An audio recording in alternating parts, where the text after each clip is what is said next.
말씀의 제목은 예수님의 시작과 마귀의 방해, 이런 주제로 말씀 받겠습니다. 사람들이 살아가면서 문제가 생기거나 또 하고자 하는 일이 잘 안 될 때 이렇게 탄식을 하죠. 우리 집안은 왜 이렇게 운이 없나? 우리는 왜 이렇게 재수가 없나? 이렇게 말하는 분들이 많이 있습니다. 어릴 때 이런 소리를 동네 어른들부터 많이 듣고 자라났습니다. 참 우리 집안은 참 복이 없다, 이렇게 한탄하기도 하고 그러죠. 그런데 이유가 분명히 있습니다. 안 되어지는 이유가 있고 원하는 대로 안 되어지는 원인이 있죠. 또 우한질구가 닥쳐오는 이유가 분명히 있습니다. 우연히 일어나는 것이 아니고 필연적으로 그런 일이 일어날 수밖에 없는 이유가 분명히 있는 겁니다. 그 이유가 성경에서 밝혀주셨죠. 성경의 말씀에 의하면 우리 인생의 문제와 고통, 저주, 재앙이 오는 이유는 악한 마귀 사탄이 인간에게 가져다 준다는 것 분명히 말씀해 주셨습니다. 이 마귀는 하나님께서 창조하신 천사 중에 한 그룹이었는데 천사 중에서도 역할이 조금 다릅니다. 어떤 천사는 하나님의 백성들을 보호하라고 지으신 천사가 있고, 어떤 천사는 하나님의 심부름을 맡은 천사가 있고, 어떤 천사는 하나님께 찬송하고 경배를 맡은 천사가 있습니다. 그런데 그 그룹의 천사 중에서 하나님께 찬송을 드리고 경배를 맡은 천사가 어느 날 교만해져서 하나님 자리를 찬탈하려고 시도를 했습니다. 하나님께 지음받은 피조물이 감히 창조주 하나님 자리를 넘봤단 말입니다. 이게 말이 안 되는 거죠. 이 교만하면 그렇습니다. 사람도 교만하면 교주가 되고 천사도 교만하면 하나님께 대항을 하는 겁니다. 이렇게 교만함으로 하나님께 대항하다가 내어 쫓김을 당해버렸습니다. 하나님 보좌의 영광스러운 자리에서 내어 쫓김을 당해서 이 땅에 떨어지게 된 거죠. 그래서 이것이 하나님의 말씀에 의하면 마귀 또는 사탄, 그렇게 정의를 해놓고 있습니다. 그래서 요한복음 8장 44절에 마귀의 속성은 처음부터 욕심을 부리는 자고 거짓말하는 자입니다. 그리고 마귀의 목적은 사람을 고통스럽게 하고 사람을 죽이는 것이 마귀의 목적입니다. 그래서 요한일서 3장 8절에 예수님이 이 땅에 오신 이유를 간단하게 정리했죠. 이렇게 인간을 멸망시키고 인간을 고통 주고 죽이려고 하는 마귀의 일을 멸하기 위해서 예수님이 오셨다, 그렇게 정리해 주셨습니다. 예수님이 이 땅에 오셔서 하신 일이 마귀의 일을 멸하셨다. 그래서 예수님께서 복음을 전하시면서 하신 일이 두 가지죠. 모든 병든 자를 고치시고 더러운 귀신을 내쫓으셨다, 그렇게 말씀했습니다. 이 마귀가 이 세상에 없으면 좋겠는데 없어지지를 않습니다. 예수님 재림 오셔서 불못에다가 마귀를 완전히 가둘 때는 이 세상에 마귀가 없어집니다. 그러나 지금은 그때가 아니거든요. 불로 심판하실 때가 아닙니다. 왠고하니까 이 땅에 아직도 구원받아야 될 백성들이 너무 많기 때문에, 백성들이 구원받아야 될 사람들이 이렇게 많은데 하나님 불로 심판하시고 마귀를 가두기 위해서 이 세상 심판하시면 사람들이 구원을 못 받는단 말입니다. 그래서 하나님이 한 사람이라도 더 구원시키시기 위해서 심판을 계속 늦추시고 계시는 거죠. 예수님의 재림이 자꾸 하나님이 기다리고 계시는 겁니다. 그러나 언젠가는 인간들의 마음이 완악해서 예수님을 부인하고 예수님을 거절하고 하나님의 은혜를 거절하고 악한 쪽으로만 간다고 하면, 구원받을 많은 사람이 없다면 바로 하나님이 재림 오셔서 세상을 심판하시게 될 겁니다. 그 이전까지는 이 세상에 마귀가 충만해서 이 세상의 모든 사람을 방해하고 넘어뜨리고 죽이려고 하고 있습니다. 그래서 우리가 가장 먼저 해야 할 일이 이 마귀를 이기는 겁니다. 이 사탄을 이기는 겁니다. 사탄이 우리를 넘어뜨리고 우리를 방해하는 여기에서 우리가 반드시 승리해야 됩니다. 이 비밀을 오늘 말씀에서 우리가 가지고 살아가야 됩니다. 이따가 정리를 잘 해드리겠습니다. 먼저 오늘 말씀 첫 번째 정리를 좀 잘 하셔야 될 것이 있습니다. 하나님께서 만드신 세상은 완전하고 아름다운 세상이었다. 이런 세상이었음을 우리가 잘 알 수가 있습니다. 그 중에 하나님이 창조하신 자연 세계의 아름다움은 그 보는 사람들로 하여금 큰 감동을 주기도 하죠. 각 나라마다 아주 뛰어난 자연 경관이 많이 있습니다. 이 자연 경관을 보고 사람들이 마음에 참 위안을 받기도 하고 감동을 받고 감탄사를 연일 하나님 앞에 고백을 하죠. 그 아름다운 자연을 보면서 기분 나빠요? 기분이 좋아요? 기분이 좋습니다. 저는 학교 다닐 때 좀 답답할 때가 있었거든요. 그때 되면 겨울 방학 때 저기 대나리라고 하는 그 산에 올라갑니다. 산에 올라가서 바다가 잘 보이는 곳에 앉아서 그 바람 부는데 파도가 치는 모습, 파도 소리 들으면 생각하던 복잡한 것들이 싹 다 사라집니다. 그리고 어느덧 마음의 평안함이 찾아오죠. 그래서 복잡한 것들을 다 정리하고 또 상한 마음이 다 정리되어지고 또 새 힘을 얻어서 또 생활에 전념하고 그렇게 한 적이 참 많이 있습니다. 그래서 사람들이 울적하면 어디 가죠? 여행을 떠나잖아요. 여행을 떠나는 이유가 뭡니까? 자연을 통해서 힘을 얻기 위해서입니다. 그 자연을 통해서 큰 힘을 얻기 위해서입니다. 실제적으로 굉장히 큰 힘이 와지게 됩니다. 그리고 이 바닷가에 가면 엄연히 나와서 사람을 굉장히 많이 치유한다고 그러죠. 또 숲에 가면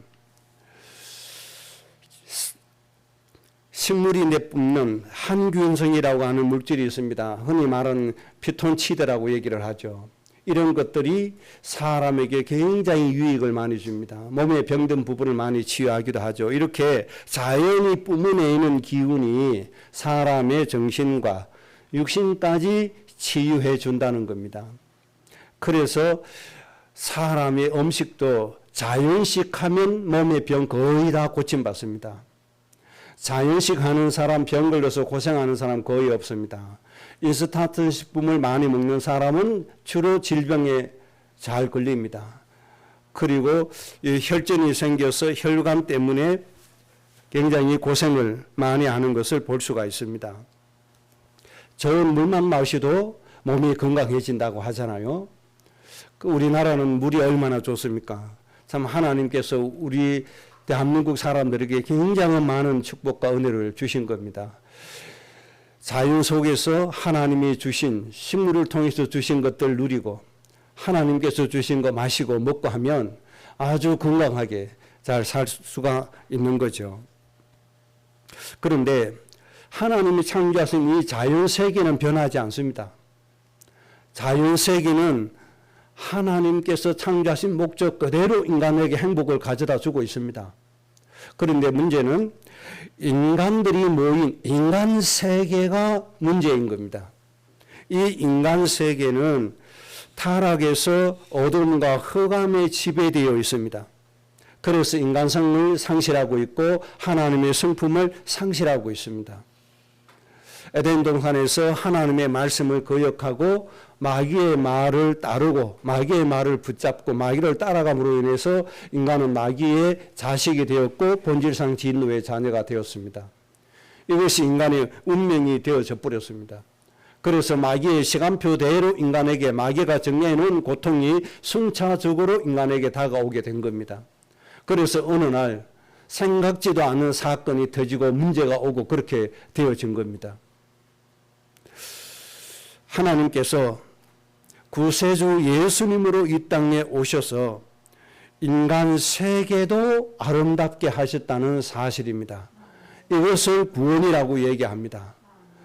그래서 에덴 동산의 그 아름다움이 예수 그리스도 안에 있으면 새로운 피조물이 된다고 말씀하셨듯이 예수님 안에 있으면 인간 세계도 아름다운 세계로 변하게 되어지는 겁니다.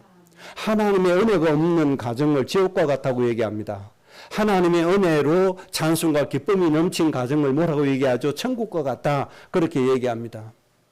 하나님이 주신 평안함이 넘치잖아요.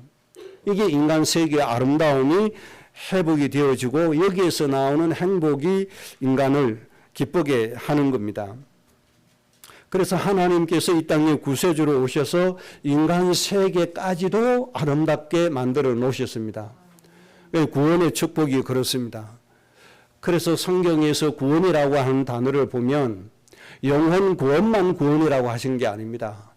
인간이 담당해야 될 고통을 해결해 주신 것도 구원이라고 말씀하셨고 인간의 육체의 질병 고쳐주신 것도 구원이라고 말씀하셨고 홍해를 건너야 되는 그 위급한 상황에 홍해를 갈라주실 때도 구원이라고 말씀해 주신 겁니다. 이렇게 인간이 해결할 수 없는 인생의 모든 문제를 해결해 주신 것을 구원이라고 말씀하십니다. 이 구원을 통해서 인간 세계도 아주 아름답게 하나님이 만들어 주시고 완성해 주신 겁니다. 아직도 이 세상은 하나님의 사랑으로 사는 사람이 많이 있습니다. 악한 사람도 많이 있지만 악한 사람보다도 하나님의 사랑으로 하나님의 선한 성품으로 하나님의 목적의 마음으로 사는 사람이 훨씬 더 많습니다. 그래서 우리나라가 이렇게 평안하고 세계의 강대국으로 세상 사람들로부터 칭송을 받으면서 살아가고 있습니다. 저 유럽 사람들은요, 자기들이 수준이 최고 높은 줄 압니다. 자기들이 제일 잘 사는 줄 압니다. 그런데 한국에 와보면 깜짝 놀라서 돌아가죠. 아니, 한국이 이렇게 잘 사는 나라였나? 한국의 사람들이 이렇게 의식 수준이 높은 선진국이었나? 놀라죠. 우리는 유럽에 대한 동경이 있잖아요. 유럽에 가보면 참 불편한 게 한두 가지가 아닙니다. 지난번에 목사님들 유럽 바울 순교지에 갔을 때 제가 목사님들에게 물어봤거든요. 목사님 유럽 다시 오고 싶냐? 그랬더니 다시는 오고 싶지 않다는 거예요. 그만큼 불편한 게 많습니다. 단순히 불편해서가 아닙니다. 사람들이 심성이 악하죠. 길거리에는요, 너무너무 지저분하고 너무너무 지린내 많이 납니다. 거기는 공공 화장실 무료가 없습니다. 전부 다 돈 받습니다. 그러니까 그 돈 안 내주고 길거리에다 오줌을 다 쌉니다. 그러니까 그 냄새 엄청나게 심합니다. 특히 유럽은 축구에 미쳐 사는 대륙이니까 축구 경기장 주변은 말할 수가 없습니다. 8월 달에 프랑스 파리에서 올림픽이 열리는데 정말 깨어있는 사람들은 프랑스 사람들이 걱정이 태산입니다. 이렇게 해서 정말 올림픽을 할 수 있냐. 세계 사람들이 파리에 와서 정말 놀래서 갈 것이다. 우리나라 지하철은 얼마나 깨끗하고 쾌적하고 좋습니까? 유럽의 지하철 냄새나서 못합니다. 지하철 안에도 지린내가 득실실합니다. 진동합니다. 그런데 그 사람들 착각에 빠져 살죠. 아시아 사람들 우습게 합니다. 그래서 인종차별합니다. 자기들은 잘났고 아시아 사람들은 수준 낮다는 겁니다. 뭐와 같죠? 꼭 유대인과 똑같습니다. 선민사상에 빠진 거하고 똑같이 그렇게 삽니다. 그런데 하나님께서 세상 사람들이 지도새도 모르게 대한민국을 이렇게 잘 사는 나라로 축복해 주신 겁니다. 상상도 못할 정도로 우리나라가 너무너무 좋은 나라입니다. 여러분들이 선진국이라고 하는 나라 나가보시면 알아요. 하나님 우리나라 이렇게 축복해 주셨구나. 왜 그렇습니까? 우리나라가 세계의 인구 비율로 따지면 선교사를 가장 많이 파송한 나라입니다. 인구 비율로 따질 때는 단순한 숫자로 따지면 미국이 제일 많은데 미국은 인구가 많잖아요. 우리나라는 5,000명도 안 되는 이 민족 중에 저 북한은 선교사도 없으니까 북한은 선교사 파송도 안 하니까 남한에 5,000명도 안 되는 이미 작은 숫자에서 전 세계 선교사 안 가 있는 데가 없습니다. 왜 그렇습니까? 하나님의 이 구원을 전파하기 위해서 이 한 가지만으로도 하나님이 대한민국을 축복하실 수밖에 없는 겁니다. 또 나라를 위해서 눈물로 기도하는 성도가 얼마나 많이 있습니까? 이렇게 하나님이 대한민국을 아름답게 만들어 주셨습니다. 그래서 우리는 이 축복을 더 축복된 나라로 만들어 가야 됩니다. 더 강한 나라로 만들어 가서 앞으로 우리 대한민국에서 우리 후대들이 세계를 정복하고 다스리고 하나님 나라 이루는 그 응답을 누리는 주역들이 되어져야 됩니다. 여러분들의 가정이 꼭 그렇게 될 줄로 믿습니다. 하나님이 대속제물로 이 땅에 오신 결과로 이 땅의 모든 사람들에게 기본적으로 주어진 축복이 있습니다. 어떤 사람은 누리고 어떤 사람은 누리지 않아서 그게 이제 문제지만은요. 예수님이 대속제물이 되신 결과로 모든 사람들에게 하나님의 평화가 와졌다는 겁니다. 마음의 평화가 왔습니다. 염려도 사라지고 걱정도 사라지고 근심도 사라지는 그 은혜가 왔다는 겁니다. 염려, 근심, 걱정이 제일 사람을 해롭게 하거든요. 무서운 마음, 이것이 사람을 가장 해롭게 하는 거거든요. UN 통계에 의하면 세계대전에 실제적으로 총탄에 죽은 사람은 50만 명밖에 되지 않습니다. 그런데 가족을 전쟁터에 보내놓고 걱정으로 암 걸려서 질병으로 여러 가지 질병으로 죽은 사람은 110만 명이라고 합니다. 그러니까 염려, 근심, 걱정, 평안이 사라지고 평화가 사라지는 인생에게 얼마나 큰 고통이 온다는 걸 알 수가 있잖아요. 그래서 예수님이 대속제물 되셔서 가장 먼저 주신 게 이 평화입니다. 평안을 주신 겁니다. 평안이 사람을 살리는 겁니다. 근심이 사라지고 욕심이 사라지고 염려가 사라지고 분노가 사라지고 이런 것들, 이 평화를 하나님이 우리에게 이루어 주셨고 또 예수님이 우리를 위해서 대속제물 되시니까 인간이 져야 될 슬픔, 질고 누가 가져갔습니까? 예수님이 다 가져가셨잖아요. 그러니까 인간에게는 뭐가 옵니까? 참 안식이 올 수밖에 없고 평안이 올 수밖에 없는 겁니다. 눌린 데에서 벗어나서 자유를 누리도록 하셨고 육체의 질병을 고치기 위해서 예수님이 채찍에 맞아서 예수님의 모든 살찜이 찢겨나가는 그런 고통을 친히 담당해 주신 겁니다.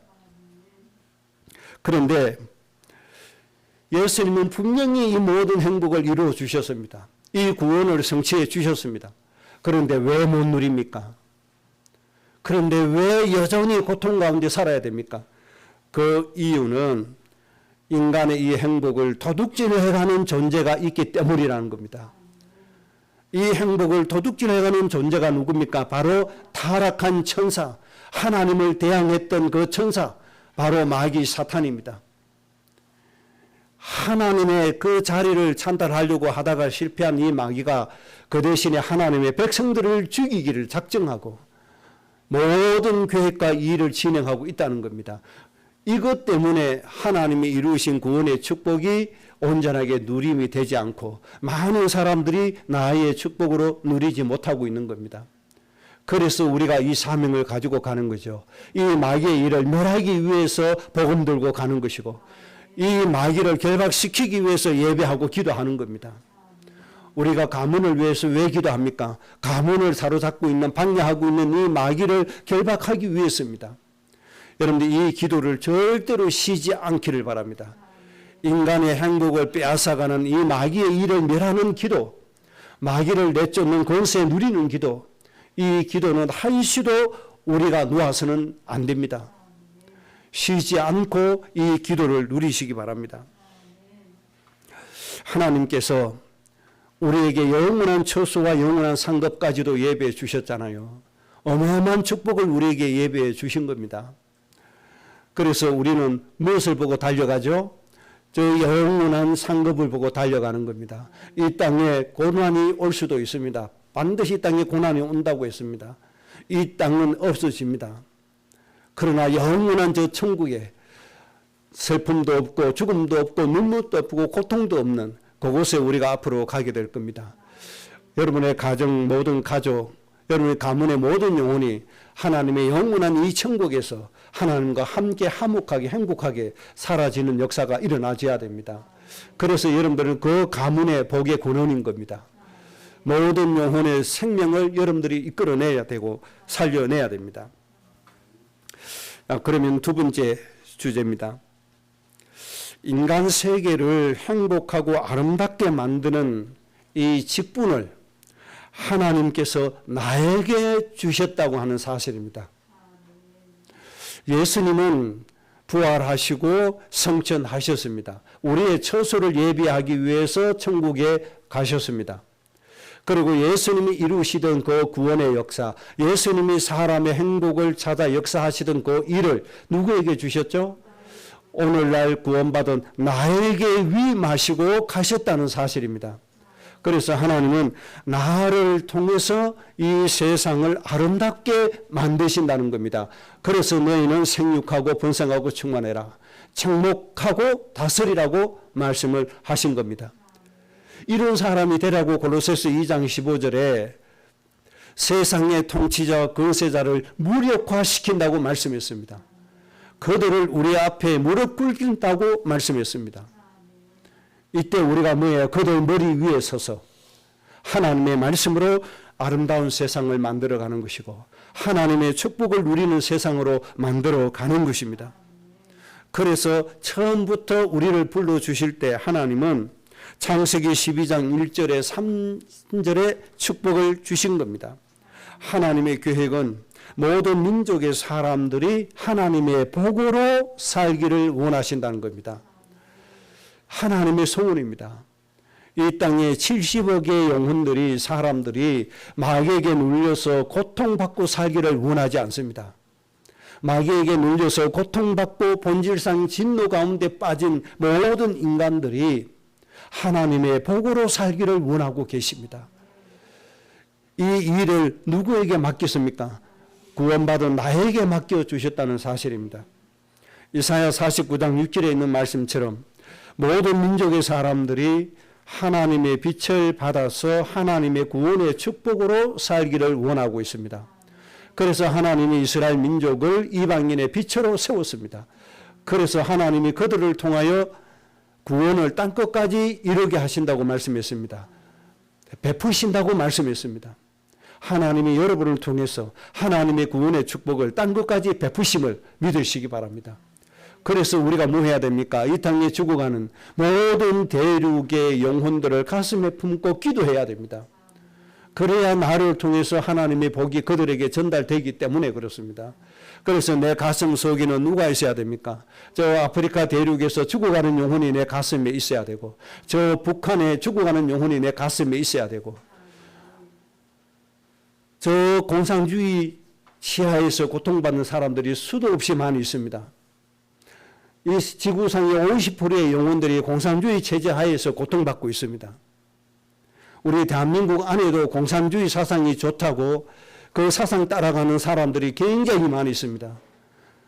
국회의원들 중에도 많고 유명한 정치인들 중에서도 사회주의 사상을 가지고 그런 사람이 굉장히 많이 있습니다. 학교 다닐 때 사회주의 사상을 배워서 그렇습니다. 그런데 그 사람들은 사람의 생명을 귀하게 여기지 않습니다. 자기의 목적을 이루기 위해서는 사람들의 생명을 가차없이 죽입니다. 짐승을 죽이는 것보다 더 쉽게 인간을 죽입니다. 저 북한이 그렇습니다. 중국이 그렇습니다. 러시아가 그렇습니다. 저 공산주의 베트남 이런 정치 체제를 가진 나라들이 그렇습니다. 모든 사람들의 생명은 자기의 도구에 불과합니다. 이런 사람의 목숨을 해하는 이런 체제 하에서 수많은 사람들이 죽어가고 있으니 우리는 뭐 해야 됩니까? 사람을 살리기 위해서 이 땅에 육신으로 오신 그 하나님의 사랑을 가지고 이 세상에 죽어가는 영혼을 살려내야 되는 겁니다. 그래서 정말 인간이 행복하게 살아갈 수 있는 그런 세상 만드는데 여러분들이 꼭 쓰임 받기를 바랍니다. 그래서 우리 후대들이 일어나는 날, 저 사람의 목숨을 한찮게 여기고 죽이는 모든 정치 세력이 사라지는 날이 오게 될 겁니다. 사람들이 정말 하나님의 나라를 좋아하고 찬송하고 원하면 그렇게 되어지는 겁니다. 아직까지 이런 정치 지도자가 세워지지를 못했습니다. 너무너무 안타까운 현실입니다. 앞으로는 우리 성도들의 가정의 후대들이 이런 정치 지도자로 세워지게 될 겁니다. 하나님의 소원이기 때문에 그렇습니다. 에스겔서 47장에 모든 곳에 하나님의 손길이 닿아서 하나님의 손길이 닿는 곳마다 죽었던 곳이 살아나고 병든 것이 치유가 되어지고 모든 곳에 약재와 열매가 끊임없이 일어나서 여기에 있는 사람들이 정말 하나님을 찬송하고 행복하게 살아갈 수 있는 그 일이 꼭 이루어져야 됩니다. 이런 아름다운 역사가, 나라가 이루어져야 됩니다. 하나님의 소원입니다. 성전에서 물이 나오더니 작은 물이 나왔잖아요. 작은 믿음이 나오더니 작은 복음에 대한 헌신이 나오더니 점점 커서서 큰 강을 이루게 됐다. 하나님이 그렇게 역사하시는 겁니다. 그리고 이 강물이 닿는 곳마다 모든 사람이 살아나는 역사가 일어났습니다. 하나님이 이 일을 하시겠다고 보여주시는 꿈입니다. 하나님이 이 세상에 이루실 꿈을 보여주신 겁니다. 에스겔 선지자에게 그 꿈을 보여주신 거예요. 하나님이 그렇게 하시겠다고. 여러분의 꿈으로 꼭 붙잡으시기 바랍니다. 내가 하나님의 은혜 받아서 이런 세계를 만들자. 하나님, 내가 생육하고 번성하고 충만해서 정복하고 다스림으로 이런 세상을 만들어가는 지도자가 되게 해 주옵소서. 우리 후대들의 주 기도 제목이 이렇게 꼭 되어져야 됩니다. 그래서 하나님께서 이루시고자 하는 이 세상, 여러분들 가슴 속에 꼭 꿈으로, 여러분들의 비전으로, 여러분들의 인생의 목적으로 정리되시기를 주의 이름으로 축복합니다. 세 번째입니다. 하나님이 주신 이 꿈을 가지고 살면 마귀의 방해가 끊임없이 일어난다는 사실을 기억하셔야 됩니다. 마귀가 도와줄까요? 절대 도와주지 않습니다. 마귀 짓을 하는 사람은 도와줍니다. 마귀 짓을 하는 사람은 응원하고 마귀가 더 힘을 주고 기적도 베풀어 줍니다. 그런데 아름다운 세상 만들어서 모든 사람들을 살리는 이 하나님의 뜻을 이루는 사람, 하나님의 꿈을 가진 사람은 마귀가 잠도 자지 않고 쉬지도 않고 방해하고 또 방해하고 온갖 올무를 놓고 우리에게 도전하는 겁니다. 오늘 마태복음 4장의 말씀은 예수님께서 공생애 시작하시기 전에 40일을 금식기도 하셨습니다. 천국 복음을 전파하시고 세상에 하나님 나라 전하시기 위해서 40일 금식기도 하시고 하나님의 일을 시작을 하신 겁니다. 예수님이 40일 금식 기도를 마치자마자 누가 왔습니까? 마귀가 찾아왔습니다. 그래서 예수님을 시험하기 시작하고 방해하기 시작합니다. 40일 금식 기도했으니까 얼마나 시장하시겠습니까? 얼마나 음식이 먹고 싶겠습니까? 이때 마귀는 예수님에게 방해를 놓습니다. 모든 저 돌들이 있으니까 저 돌들을 명해서 떡덩이가 되게 해서 먹으시오라고 예수님을 유혹하는 겁니다. 마귀의 이 유혹은 합당한 유혹이라고 볼 수가 있습니다. 배가 고프니까 먹는 게 당연한 게 아니겠습니까? 그런데 여기에 엄청난 마귀의 술수가 들어가 있습니다. 마귀의 목적이 뭐겠습니까? 예수님이 이 땅에 오신 목적을 망각시키는 것입니다. 예수님이 이 땅에 오셔서 하실 일을 우선순위에서 밀려가게 하는 겁니다. 마귀의 목적이 바로 이겁니다. 이때 예수님이 사람이 떡으로만 사는 것이 아니라 하나님의 말씀으로 살아야 된다. 하나님의 말씀이 뭡니까? 구원받고 복의 근원이 되라는 겁니다. 예수님 믿고 구원받아서 하나님의 축복을 누리고 하나님 자녀의 모든 축복을 상속받아서 하나님께로부터 위임받은 그 일을 감당하라는 것이 하나님의 말씀입니다. 이 말씀으로 살아야 된다는 겁니다. 두 번째, 마귀가 또 예수님을 속입니다. 성전 꼭대기에서 뛰어내리라. 그러면 하나님이 천사를 통해서 받아줄 것이다. 발이 땅에 닿기 전에 천사를 통해서 받아줄 것이다. 시편 91편 11절 12절 말씀입니다. 이 말씀을 가지고 예수님을 시험하고 있습니다. 이때 예수님이 뭐라고 말씀하십니까? 하나님을 시험하지 마라. 그렇게 말씀해 주십니다. 하나님은 여러분 항상 임마누엘로 여러분과 함께 계십니다. 하나님이 도와주실까? 하나님 함께 하실까? 하나님 내 기도 들어주실까? 의심하는 것이 하나님 시험하는 겁니다. 하나님은 눈동자와 같이 여러분 지키심을 믿으시기 바랍니다. 하나님은 우리의 머리털까지 세심 받으심을 믿으시기 바랍니다. 하나님은 나의 생각까지 감찰하고 계심을 믿으시기 바랍니다. 그래서 하나님이 우리를 늘 안전한 곳으로 하나님의 요새 안으로 우리를 이끌어 가시고 지켜주시는 겁니다. 하나님이 나를 지켜주실까 의심하지 않기를 바랍니다. 그 다음에 이것도 통하지 않으니까 세 번째 꼭대기에 올라가서 저 아름다운 세상을 보여주면서 얘기합니다. 나에게 경배하면 저 멋진 세상의 모든 것을 너에게 주겠다. 마귀가 이렇게 또 예수님을 방해합니다. 이때 예수님 뭐라고 말씀하십니까? 오직 하나님께만 경배해라. 오직 하나님께만 경배하라고 마귀를 물리치십니다. 자, 여기에서 우리는 중요한 것 세 가지를 배움으로 인해서 마귀를 이길 수가 있습니다. 마귀는 예수님만 보면 저절로 결박되어집니다. 그래서 직접 마귀가 물리적으로 우리를 해할 수가 없습니다. 절대 물리적으로 우리를 해할 수가 없습니다. 우리를 넘어뜨리는 방법은 예수님이 시험한 세 가지로만 우리를 넘어뜨릴 수 있습니다. 불신자는 직접 육신에게 물리적으로 마귀에게 눌릴 수가 있습니다. 그러나 하나님 자녀, 예수님의 영접, 예수님의 영이 있는 사람, 성전이 된 사람은 절대로 마귀에게 물리적으로 눌릴 수가 없습니다. 마귀가 들어올 수 없기 때문에 그렇습니다. 하나님의 영이 계신데 마귀 쥐가 어떻게 우리 몸에 들어옵니까? 절대로 못 들어와요. 저 멀리서 예수님 속인 요 세 가지로 우리를 넘어뜨립니다. 그래서 우리는 요 세 가지 이기면 마귀를 완전히 이기고 하나님이 이루신 아름다운 세계를 누릴 수가 있고 행복한 인생을 살아갈 수가 있습니다. 여러분 요 세 가지 잘 배우셔야 됩니다. 첫째 배워야 될 겁니다.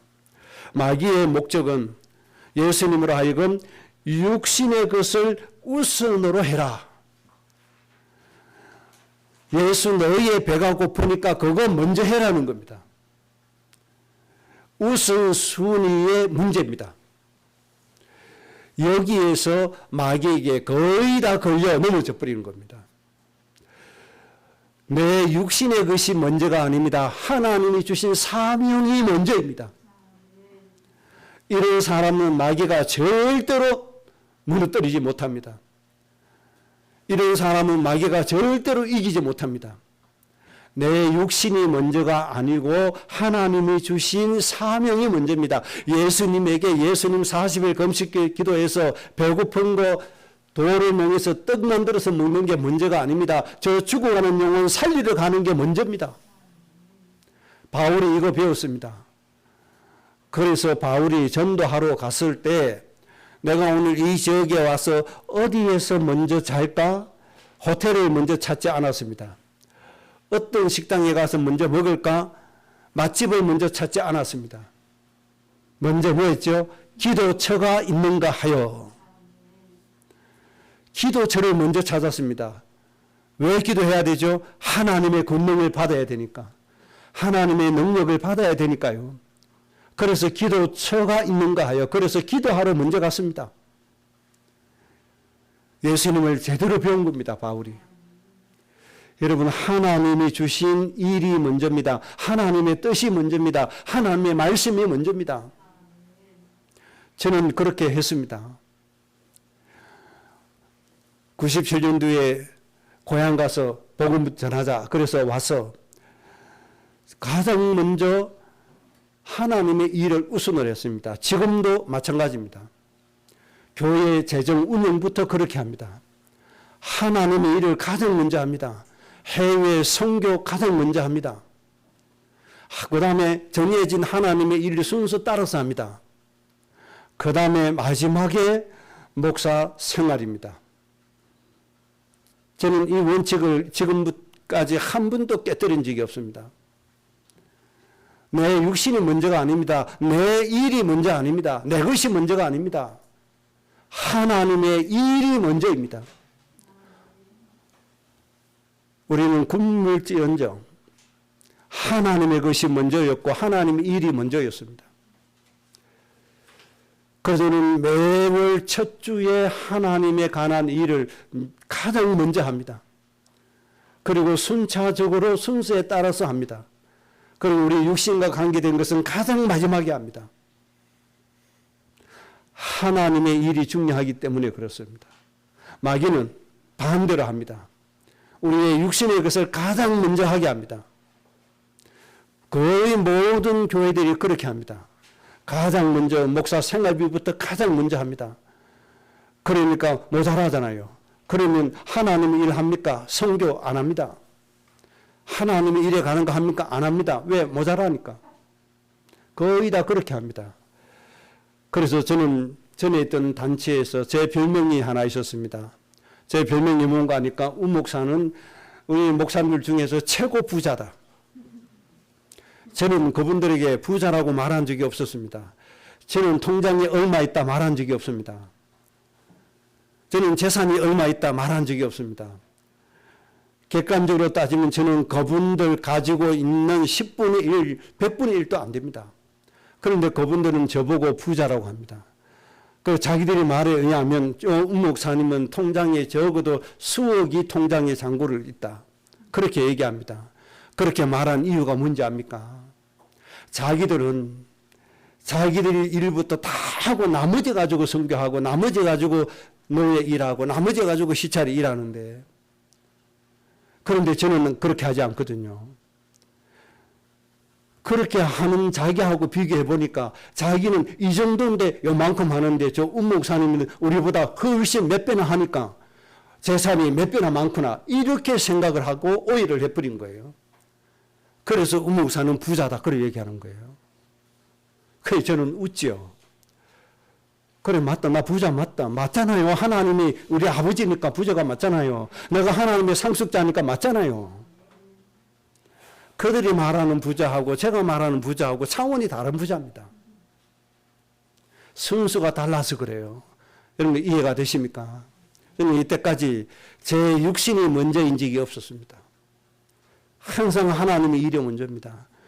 여러분 하나님의 우선이 되어지시기 바랍니다. 하나님의 것이 먼저가 되시기 바랍니다. 마귀는 이 우선순위를 속이는 겁니다. 그래서 고린도전서 10장 24절에 모든 것이 가나 유익한 것이 아니다, 이런 말씀을 쭉 하시면서 너의 유익을 구하지 말고 다른 사람의 유익을 구해라. 우선순위입니다, 여러분. 그러니까 다른 사람의 유익을 구해라 뭡니까? 죽어가는 영혼을 살리는 데 먼저 해라 이 말이잖아요. 그래서 31절 33절에 먹든지 마시든지 무엇을 하든지 하나님의 영광을 위해서 해라. 그러면서 너를 기쁘게 하지 마라. 다른 사람을 더 기쁘게 해라. 너의 유익을 먼저 구하지 마라. 다른 사람의 유익을 먼저 구해라. 그래서 그들로 하여금 구원을 받게 해라. 이것이 하나님께 영광 돌리는 거란 말입니다. 그래서 여러분들 우선순위 바로 하셔야 됩니다. 하나님의 것을 꼭 바로 하셔야 됩니다. 그래서 여러분들이 11조를 가장 먼저 하신 이유가 뭡니까? 바로 하나님의 것이 우선이기 때문에 그렇게 하는 게 아닙니까?